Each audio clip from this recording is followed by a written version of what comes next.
Now let's turn to the UK, which is also seeing massive unrest. Riots have broken out in all corners of the country: Belfast in Northern Ireland, Liverpool in Merseyside, Sunderland in northeast England, Bristol in the southwest. Riots have broken out in all these places.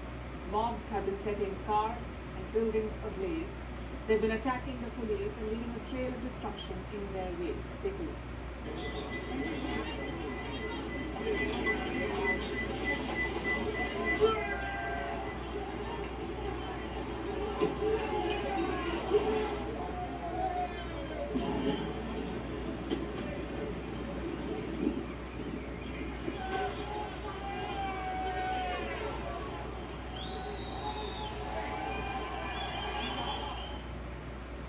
Britain's new Prime Minister Keir Starmer has a crisis on his hands. He held a so-called Cobra meeting today.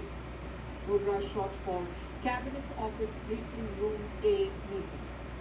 Now this is when ministers, civil servants, police and intelligence officials gather during an emergency and they try and find a way to respond. His goal is simple: find the rioters and punish them. People in this country have a right to be safe. And yet, we've seen Muslim communities targeted, attacks on mosques, other minority communities singled out, Nazi salutes in the street, attacks on the police, wanton violence alongside racist rhetoric. So no, I won't shy away from calling it what it is: far-right thuggery. If you target people because of the colour of their skin or their faith, then that is far right, and I'm prepared to say so. Starmer says the rioter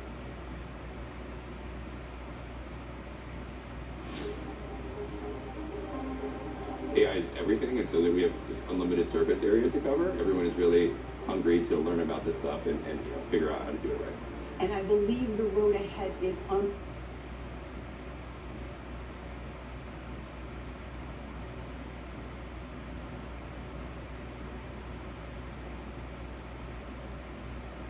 Starmer says the rioters are far-right thugs, bigots who were waiting for an excuse to attack Muslims and immigrants, and they got their excuse last week. Last Monday, a 17-year-old boy went on a rampage in the town of Southport. He stabbed multiple children at a dance studio. 3 young girls were killed. 8 other children and 2 adults are in hospital. It was a brutal attack. The suspect was arrested at the scene of the crime, and since he was a minor, his identity was initially withheld. But rumors about the attacker's identity spread online. A large number of people believed that he was a Muslim immigrant, and that was the excuse that they were looking for. A riot started in Southport last Tuesday when a vigil for the slain children was taking place. Hundreds of people from out of town decided to attack a mosque in Southport. Then the riot started spreading. The British government warned people against believing the misinformation. A judge even made the minor suspect's identity public. The attacker is Axel Ruda Kubana. He's a British citizen born in Wales to Rwandan parents. The British police say that he has no known links to Islam, but none of this mattered to the rioters. They were out for blood. The riot spread to Manchester and Hartlepool on Wednesday, Sunderland and Liverpool on Friday, Blackpool, Bolton and Belfast on Saturday, and then yesterday we saw this: mobs attacking 2 Holiday Inn Express hotels. One in Rotherham and another in Tamworth. Now these hotels were targeted for a reason. They're being used to house asylum seekers. These are refugees who escaped their home countries, somehow made it to the UK and are looking for a new beginning. Their asylum requests are still being processed. Some of them will have genuine cases and they will be allowed to take refuge. The others will be rejected. That's how asylum requests usually go. But it seems the rioters do not want any of them. No matter their story, the rioters want all the refugees out, so they attack these hotels. What does all of this tell you? There are a number of people in Britain who hate immigrants, and a number of people who hate Islam. Muslim immigrants are hated twice as much. It's so bad that a stabbing by a British citizen of Rwandan descent has led to anti-Muslim and anti-immigrant riots across the country. Think about the number of riots and their geographical spread. It can't be the same people traveling cross-country to incite violence. This means that anti-Muslim, anti-immigrant rioters are everywhere. They lurk in every corner of the UK, waiting for an excuse to burn a mosque or a hotel housing refugees. Now, does this sound like a secular, liberal, holier-than-thou Western nation to you? Does this sound like some pinnacle of humanity and civilization? Or does this sound like a bigoted place, a place where minorities are under threat, where some outsiders are unwelcome, and where multiculturalism is met with violence? The West loves to talk about inclusivity. It loves to preach humanity and tolerance and all that jazz, but scratch the surface, and the same rot lies underneath. Shalom. First and foremost, I'd like to give all honor, glory, and praise unto Yahweh, Bahashem, Yahweh Shai, Bahashem, Makakash. Double honors and respect to the elders and to the apostles of the great millstone. Peace and blessing to all Akim that are preaching and teaching this word with 100% truth and sincerity. And unto the men, women, and children that are listening and learning. And unto the Bayath of Dobadah, the elect house of David that is scattered abroad, I give you my utmost and sincere salutations. Alright, and this is YouTube channel is called First Post with Polki Sharma. She used to be on another YouTube channel. I can't think of the name of it right now off the top of my head, but this is where she stays. This is where she does her news from now on. As you can see, the title here says riots break out all over the UK. Is British multiculturalism dead? So before we get into the scripts, let's look up the word. Let's look at the word multiculturalism.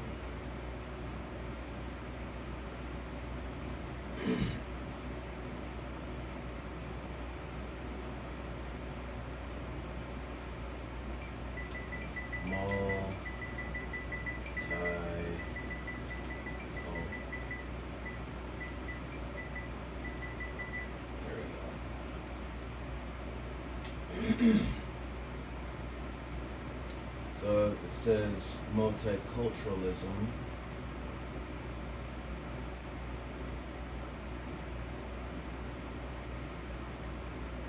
says it is a view that cultures, races, and ethnicities, particularly those of minority groups, deserve special acknowledgement of their differences within a dominant political culture. That acknowledgement can take the forms of recognition of contributions to the cultural life of the political community as a whole, a demand for special protection under law for certain cultural groups, or autonomous rights of governance for certain cultures. Identity politics may be tied to each of these actions. Multiculturalism is both a response to the fact of cultural pluralism in modern democracies and a way of compensating cultural groups. Of course, cultural groups for past exclusion, discrimination, and oppression. Okay, so when it says right here over in the UK, these Brits, you know, they're not taking a liking to these foreigners in their country. Okay. See these riots, these Brits, they're tired of all these people coming into the country illegally, right? Well, these immigrants are all over the place, but as you can see with these riots rising up against the authorities in the UK, it's only a matter of time before the same thing that's going on in the UK comes here straight to the American shores. Because after all, America came out of Britain. It's only a matter of time. So is the mother, so as the mother, so is the daughter. Okay? Britain's dealing with the hell, and America's about to deal with it as well. So I'm gonna get the book of Isaiah, chapter 19.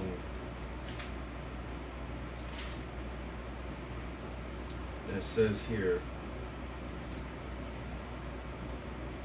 verse 1, it says, "The burden of Egypt, behold, the Lord rideth upon a swift cloud, and he shall come into Egypt, and the idols of Egypt shall be moved at his presence, and the heart of Egypt shall melt in the midst of it." Verse 2, "And I will set the Egyptians against the Egyptians." And the modern day Egyptians, the spirit, are the Edomites, so-called white people. "And they shall fight everyone against his brother, and everyone against his neighbor, city against city, and kingdom against kingdom." Okay? Right now in the UK, the cities, the towns, and all that, they're going through it right now. Okay? Like you can see, these Edomites, they're rising up against their own government. The Edomite Brits, they're rising up against their own governments over there, fighting amongst their own people. And it says kingdom against kingdom, so, nation against nation. And Yahushua warned us of this. Okay, that there's going to be race wars, race riots. Okay? It's going to be the book of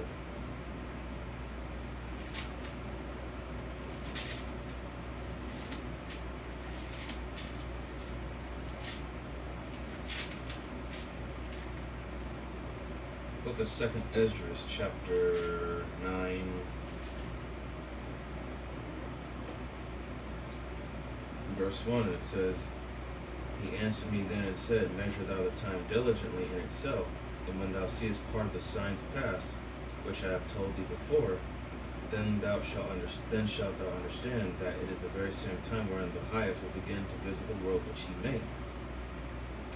Verse 3, "Therefore, when there shall be seen earthquakes and uproars of the people in the world," verse 4, "then shalt thou well understand that the Most High spake of those things from the days that were before thee, even from the beginning." Verse 5, "For like as all that is made in the world hath a beginning and an end, and the end is manifest." Okay?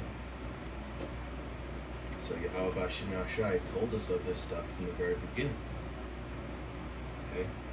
It was already preordained to happen. Okay? The end is manifest now. This is just the start of it. And once again, you gotta measure the times. You gotta measure the times diligently. Look at what time it is right now. This is the time of war and the collapse of an empire.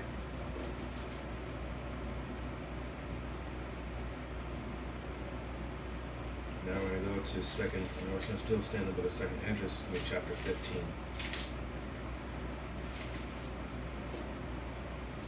Second Esdras, chapter 15, starting at verse 16. So it says, "For there shall be sedition among men, and invading one another. They shall not regard their kings nor princes, and the course of their actions shall stand in their power." Okay? Sedition. Rebellion. Okay? "They shall not regard their kings nor princes." So they're not going to give a damn about, they're going to rise up against their government, and they're not going to give a damn about what their government says, thinks, or feels. Okay? These people are tired of it. They're tired of, their government putting foreigners before their own people. So the course of their actions shall stand in their power, so people are going to take matters into their own hands and do whatever it takes to send a message to their higher-ups. Okay? So, as you can see, those Edomite Brits over there, they're tearing shit up. They are tearing it up. Okay? They're tired of their own government using and abusing them.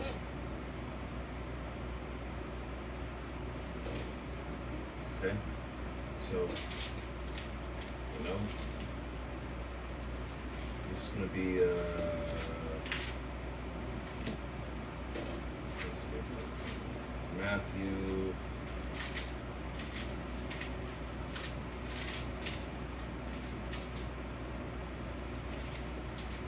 Matthew 24,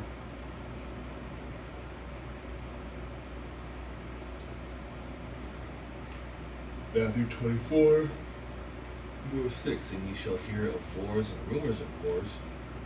See that ye be not troubled, for all these things must come to pass, but in the end is not yet. So wars and rumors of wars, there's no more rumors. Okay, wars are starting. Okay? You know, and the UK, they're going through pretty much like a to a lower level of a civil war themselves. Okay? Verse 7, for nation shall rise against nation, and kingdom against kingdom, and there shall be famines and pestilences and earthquakes in diverse places. All these are the beginning of sorrows. So, you know, things are only escalating as the days go by. They're not getting any better. They're not going to get any better. They're only going to get worse. Okay?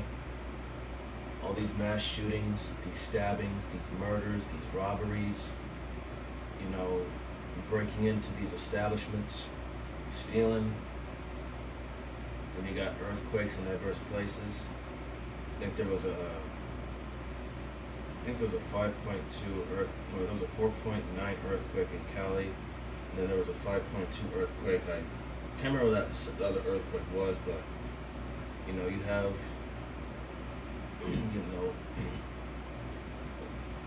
things that are going on with nature, you know, the hurricanes, the storms, the earthquakes and all that. Okay? This is how you know that the Lord is visiting the world that He made. Okay? So it's time to time to wake up and pay attention. Okay? And another thing too, man, these, like I said, with these race riots, I mean, you can watch a lot of news about, you know, hate crimes and race riots and all that. So this is going to be the book of Ephesians. It's going to be chapter 5, verse 15, and it says, see then that ye walk circumspect, but not as fools, but as wise. Verse 16, redeeming the time, because the days are evil. So, you know, I know I bring out the script a lot, but it's true. You got to watch yourself out there, because, you know, this country is divided more than it's ever been. So, and people are starting to not give a damn anymore. So, you know, you look at someone the wrong way, or people look at you and that they don't like how you look because of your skin color or whatever the case, man. You really gotta watch people. People are on edge. Okay? This is really where you're gonna have to apply the scriptures and keep your wits about you, now more so than ever. Because these people, man, they're really, really sneaky, shady. Okay? So, you know, going back to the C-19 pandemic, when a lot of these so-called Asians were getting all the hate and all the discrimination and, you know, the beatings and the assaults and the threats, you know, and before you know it, you know, like I said, it's only gonna get worse from here. So, you know, keep your eyes open out there and you know, pay attention, because you don't know who's watching, you don't know who's listening. It's as simple as this. At this point, even though Jacob's trouble hasn't popped off to full blown, you just gotta get it in your mind where everyone around you is an enemy, except for, you know, those that are in the faith. Okay? If they're not in the faith, consider them an enemy. Alright? And with that, I hope that this lesson is edifying. And like I said, you know, like I said, the whole world, it's not just America, but the whole world's divided. Okay? The whole thing about multiculturalism, you can't get two different nations that have, you know, different religious and political views and ways of life. You can't have them intermingle, because there's going to be arguments, there's going to be strife, there's going to be disagreements. It just doesn't work, man. Okay? We weren't meant to. All nations weren't meant to come together as one. It doesn't work like that. There's a reason why Yahweh Shema Shai separated the nations. Okay? And with that, I'd like to give all honor, glory, and praise to Yahweh, Hashem, Yahweh Shai, Hashem, Marchat, Radash. Double honors and respect to the elders and to the apostles of the great millstone. Peace and blessing to all Akim that are preaching and teaching His word with 100% truth and sincerity. And unto the men, women, and children that are listening and learning. And unto the Ba'ath of Davadah, the elect house of David that is scattered abroad. I give you my utmost and sincere salutations. See you in the next lesson, Lord willing. Kwam Yasharallah, Wa Abad Babal, Shalom. And like I said, Esau Edom, he's getting more and more bold. So, don't be surprised when this devil shows you them horns, man. Esau Edom is getting more and more bold by the day. And his main target is you, Jake. Shalom, Barakatah.